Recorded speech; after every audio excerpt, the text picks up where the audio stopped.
Bueno, estamos viendo el de Hermite. ¿Mm? Ya habíamos definido vector de abscisas ordenadas y derivadas, totalmente inventados, al azar, esto no responde a ninguna función conocida. La rutina de Hermite me devolvió un polinomio de grado 7. ¿Mm? Como detrás, funciones.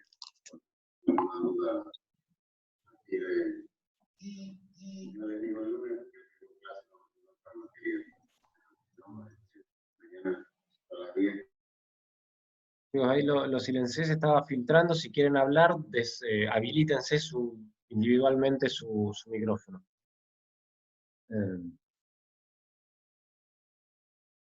Bueno, entonces lo que voy a ver ahora es si esta rutina efectivamente, este polinomio que por lo menos es coherente, tiene eh,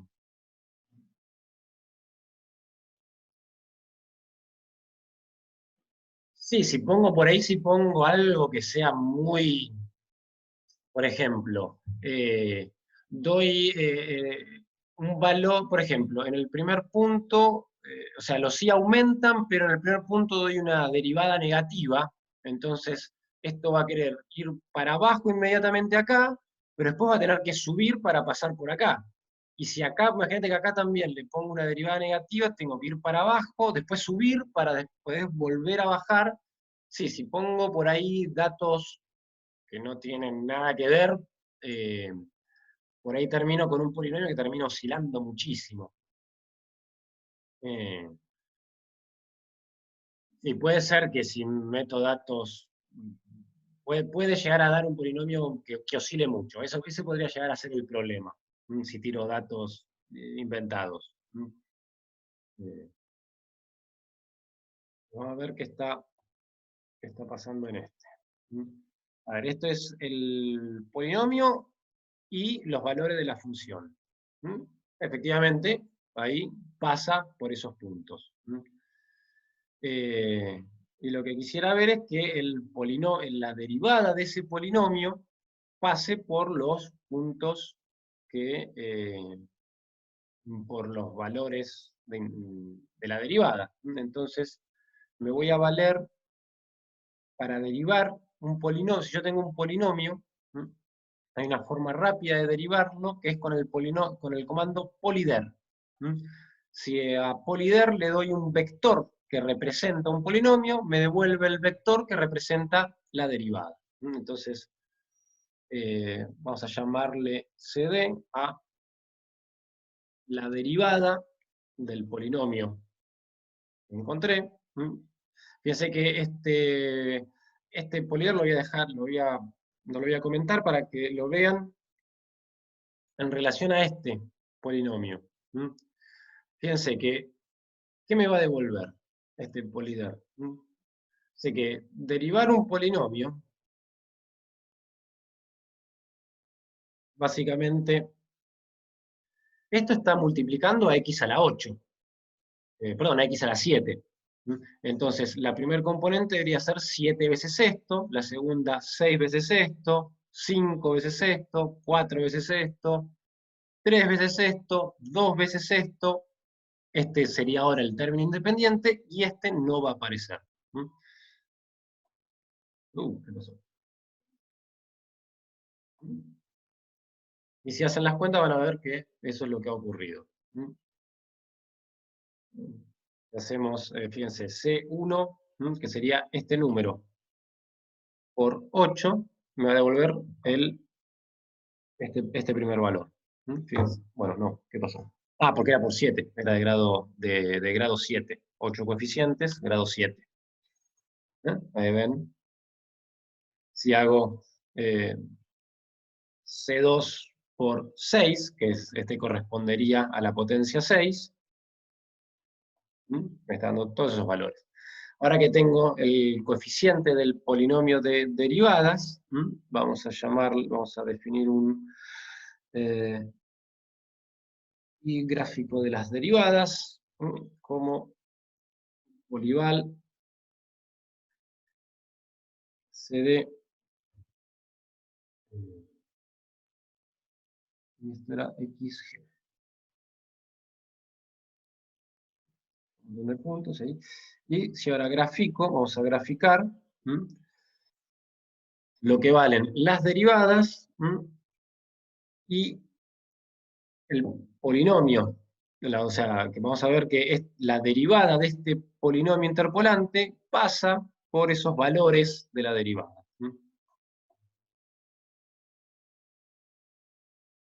Efectivamente, también ocurre.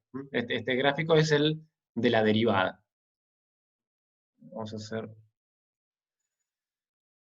a hacer dos figuras. Vamos a hacer una figura 1. Y ahí voy a graficar el polinomio en sí. Y una figura 2,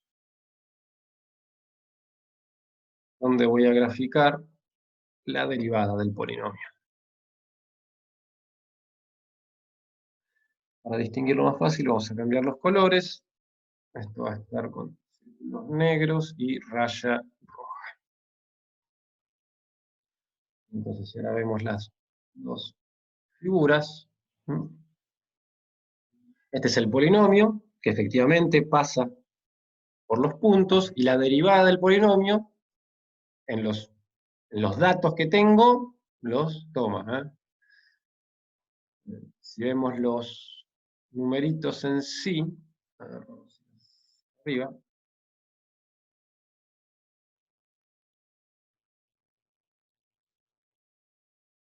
vemos los números en sí, fíjense que, bueno, acá por ejemplo, en el segundo punto, en x igual a 3, la pendiente es 1, ¿no? Y si vemos la gráfica acá, tiene pendiente, parece bastante parecida a 1. Si yo trazara la recta tangente acá, una pendiente similar a 1, que es lo que vale la derivada, 1. En el 6, la función es decreciente. En 6 está bajando. Y acá es donde justamente vale en 6, vale -1. Así que esta rutina está funcionando.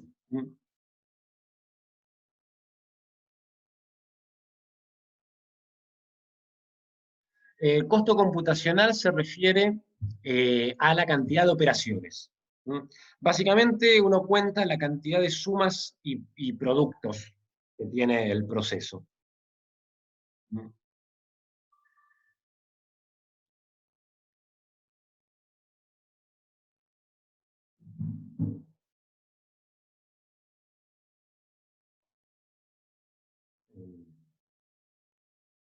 Eso hace, digamos, eso hace referencia al costo computacional.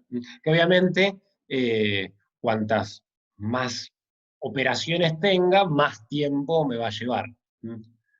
Es todo un tema la optimización de un algoritmo. Eh, pero digamos, eso es un tema secundario. Primero hay que lograr que el programa sea efectivo, que haga lo que espero, lo que quiero que haga, ¿no? Que me resuelva el problema. Una vez que es efectivo, me preocupo en que sea eficiente, pero principalmente que sea efectivo. Ese es el primer paso.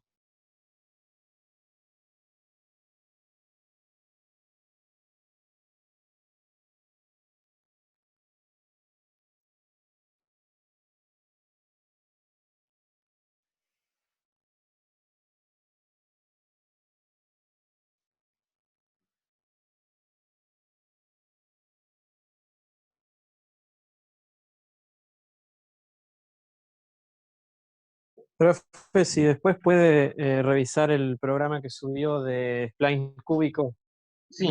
por lo del pato. Sí, ese ya sé cuál es el problema. Ya lo sabés. Sí, porque la cuestión que este programita estaba pensado para puntos equiespaciados, y los datos de puntos pato no están equiespaciados. Entonces no hay un único h, ¿no? El programa contemplaba un único valor de h entre todos los x sub i. Entonces, lo que hay que hacer, que es lo que modifiqué acá justamente ya lo tengo modificado, en vez de tener un único paso h entre cada x sub i, vamos a tener un vector de pasos, que es lo que corresponde al largo de cada intervalo. Y donde tuviéramos que dividir por h, vamos a en realidad dividir por el h correspondiente a ese intervalo. Contemplando esa diferencia, el programa corre. ¿Sí? Lo voy a correr inmediatamente. El gráfico. Fíjate que, primero, ¿qué modifiqué de ese programa? El ingreso de los datos. Ya no hay un linspace y una función evaluada. Lo que hago es cargar ese archivo, ese archivo es como una matriz. Son dos columnas. Entonces, ¿dónde lo dejé?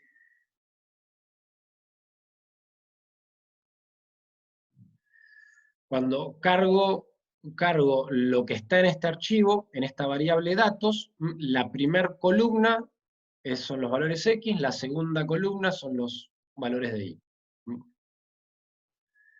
Y después, en vez de definir el H como la diferencia entre los dos primeros puntos, como cambia, no es lo mismo la diferencia entre x1 y x2 que entre x2 y x3, y así, lo defino con un for como la diferencia entre cada par de puntos. Tengo ahora un vector de pasos. Y en el resto del algoritmo, donde apareciera h, me refiero, en vez de ese único h que era el mismo para todos, uso el h correspondiente a ese intervalo. Es un h de i. Eso en los tres lugares donde aparecía el vector h. Claro, está bien. Cuando leí ese h, vi que era el x1 menos el x2 y pensé que seguía cumpliéndose para los demás, pero no, claro, solo usa la diferencia de los primeros dos puntos. Claro, no, digamos, eso servía, como estaba presentada la rutina, servía para puntos x espaciados. Si tenemos puntos que no están x espaciados, bueno, definiendo en vez de un único h, un h para cada intervalo, tenemos ahora un vectorcito, contemplando eso, funciona. Fíjense, ahora lo voy a correr, y ahí está el pato. Ese es el contorno del pato. Entonces, si ustedes usaran un polinomio único para seguir este contorno, les hace cualquier cosa. No, ya probé y es un desastre. Sí, sí, sí, obviamente. ¿Y a qué se refiere, perdón, cuando en la guía nos dice con distintos, para que lo estoy leyendo, resuelva eligiendo distintos grados para el polinomio? ¿Qué es? ¿Sacándole puntos que les metimos? Eso es En el enunciado de la guía dice, resuelva eligiendo distintos grados para el polinomio de interpolación. Ahí asumo que quizás que intentemos spline cuadrático y después spline cúbico. Claro, sí, pueden usar spline lineal, que para spline Perfecto. lineal pueden graficar. Si ustedes usan un plot de los datos esos, el comando plot esencialmente cuando usa las líneas, une cada par de puntos con una línea recta. Está haciendo interpolación lineal, literalmente, el comando plot. Interpolación spline lineal. Si pueden usar cuadrático. Una que está bueno para que prueben el spline cuadrático y el cúbico es con la función esta de valor absoluto que probamos ahora con los distintos n. Esta es la del ejercicio 4. Prueban a hacer spline cuadrático y spline cúbico. En el spline cuadrático va a quedar una cosa muy, muy fea, porque queda un polinomio con una concavidad y el otro con la concavidad invertida, entonces les queda como una olita en vez de mantener la concavidad. Por eso es que cuando se usa spline cúbico, en la práctica profesional. Nadie usa spline cuadrático. Porque si bien genera una curva que se une con suavidad, no mantiene la concavidad. Perfecto, perfecto. Aprovecho que ya estás con el archivo ese del spline cúbico para preguntar algo sobre la línea 34. Sí. A ver. A ver si tenemos la misma línea porque vos cambiaste. Sí, claro, Déjame que veo agregué tu un par pantalla. de No, líneas, no, no, pero no, tiene la que... tuya no. ¿Cuál sería acá? Sería en la tuya la línea 39, Sí, que es cuando sacás los coeficientes de A. sí. Estuve viendo en las filminas y no encontré la definición de los coeficientes de A, solo sé que son los valores de I. O sea, los No, claro, coeficientes A son... eh, este A que está acá no es ese A. A Ah, ver, bien. a ver que abro las filminas. ¿Dónde está la... En la filmina están las definiciones de B y las definiciones de D y bueno, también de C. Mm, a ver. Claro, ¿no? Esos A que están definidos, estos A que están definidos acá, no son estos A. Bien, ¿y qué son? Son, a ver, cuando queda, son eh, toda esta cuenta ya hecha. A ver, Ah, sí. Le llamó bien, a toda esta cuenta, le llama A. perfecto. Sí, Ok. en ese aspecto el programa es confuso con la teoría. No, es que cuando vi esa fórmula y no la encontré en ningún lado, empecé a decir, uy, chau, me Claro, perdí no, una hora no. de clase y Este, no presté atención. Está bien. esos A que llama acá, estos A sub I, es ya toda esta cuenta hecha. Bien, perfecto. Genial.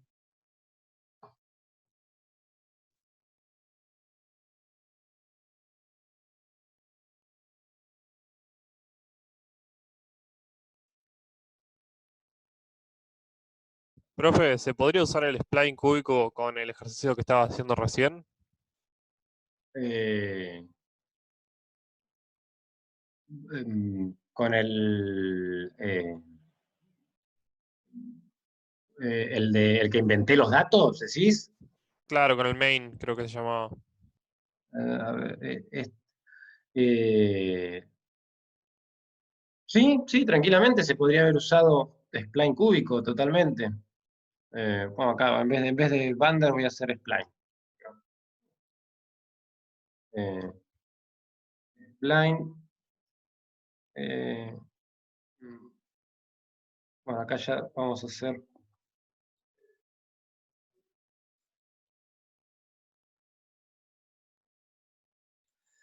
más que esta línea la puedo ignorar. Y acá en Paul, en vez de acá vamos a usar el comando spline ya directamente, no para que me devuelvan los coeficientes, sino que directamente me lo evalúe. All será spline de x y xp. Entonces, el comando spline, si ustedes lo dan hasta ahí, les va a devolver una estructura que tiene el vector x, una matriz con los coeficientes del polinomio en cada intervalo, ordenados por filas, ¿no? La primera fila es los coeficientes del polinomio del primer intervalo, la segunda del segundo, y así. Pero si le doy un tercer argumento, que es, esto me devuelve el polinomio a trozos definido por estos puntos, evaluado en este lugar. Entonces ahí ya me lo genera.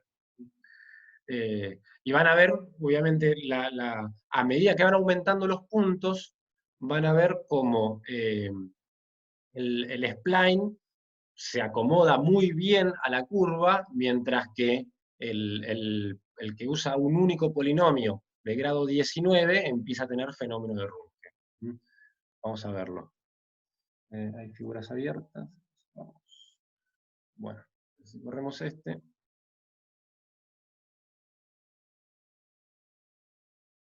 Bueno, acá le saqué la pausa, pero fíjense,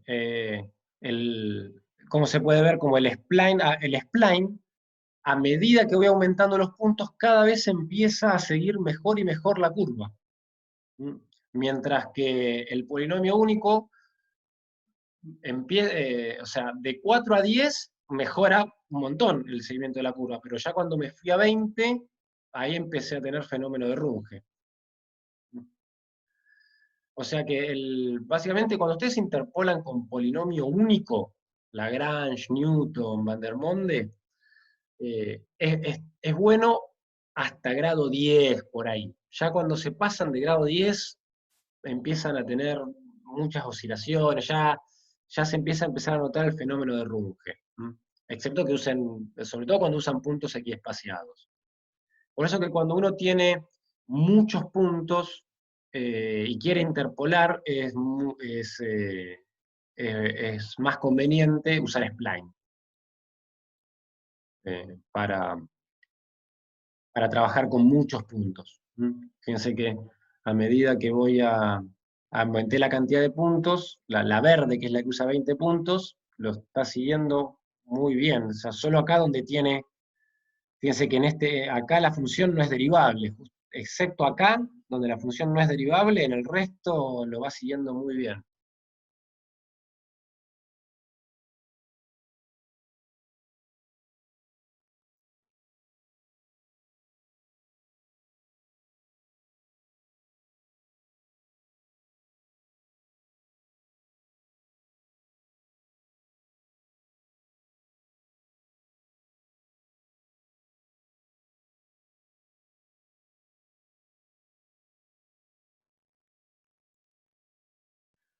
Profe, una última consulta. En Sí, el parcelito entonces va a entrar lo que vendría siendo desde Newton hasta spline cúbico. sí, desde Vandermonde a spline cúbico. Bien, gracias. Profe, Sí, le hago una consulta. Estuve viendo cómo formularlos, los programas, ¿viste?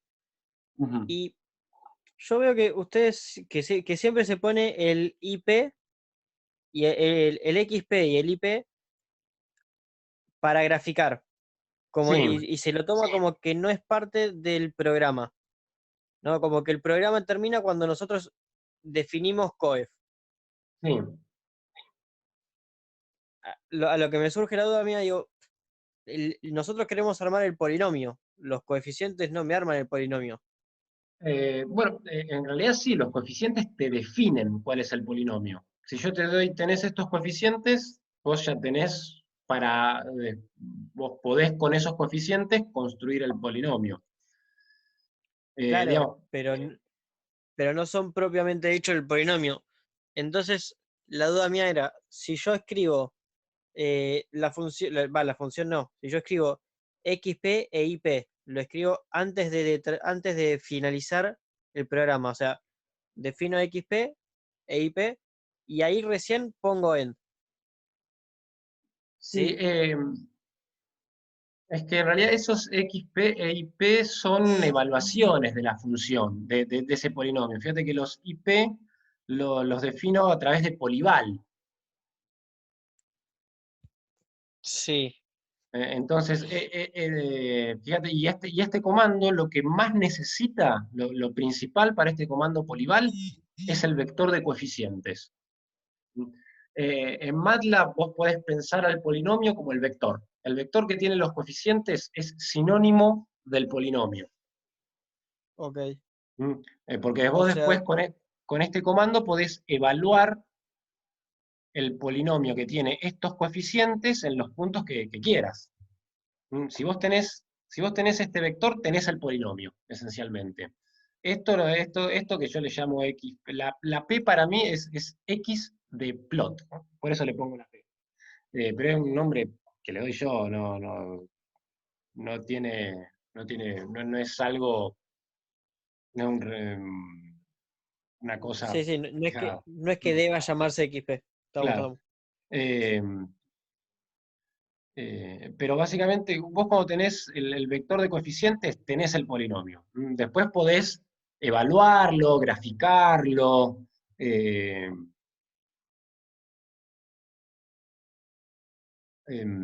Pues sí, digamos, una vez que tenés esos coeficientes, ya está, vos podés, lo podés evaluar y con esas evaluaciones graficarlo, ¿no? Pero todo eso es aparte. La rutina, lo que tiene que devolverte son los coeficientes del polinomio. Después, ¿qué haces con qué haces con ese polinomio? Es otra cosa. Perfecto. Gracias. De nada. Gracias, Mati.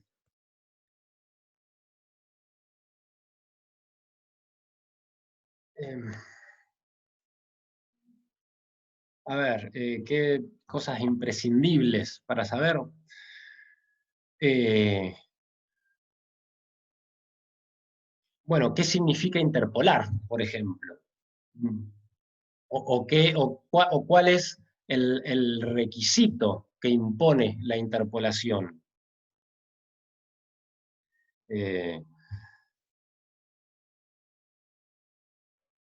em, Saber que los métodos, los distintos métodos, eh, no diría que esto es imprescindible, pero saber qué ventajas y desventajas tiene uno de otro, o sea, o cuándo es más conveniente, en el sentido de, eh, tengo muchas funciones con un mismo soporte y quiero interpolar todas esas funciones. ¿Qué método me convendría usar? O tengo una función que tengo ciertos datos para interpolar y quiero agregar un dato más. ¿Qué método me convendría tener ahí? En el primer caso, lo que conviene es Lagrange o Vandermonde. Porque si el soporte es el mismo, la matriz de Vandermonde es la misma y los lagrangianos son los mismos. En cambio, agregar un punto más es mucho más conveniente usar Newton, diferencias divididas, porque es agregar una línea más a esa matriz que ya está calculada. En cambio, agregar un punto más en Vandermonde o en Lagrange es recalcular todos los lagrangianos o recalcular toda la matriz de Vandermonde. El soporte al vector X sería el soporte, a las abscisas es el soporte.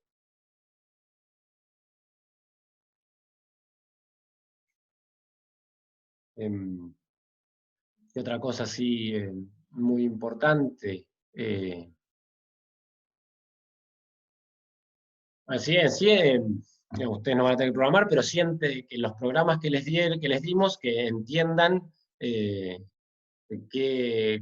qué está cumpliendo cada línea, ¿no? En función de lo que es el- las distintas algoritmos, ¿no? Como, eh, como por ejemplo, esta construcción del polinomio, cómo es que está representada en el programa. Esas cosas sí son importantes. ¿Eh? O cómo, eh, armar los lagrangianos, cómo armar estas productorias, cómo está representado eso en los programas. Eso sí es importante.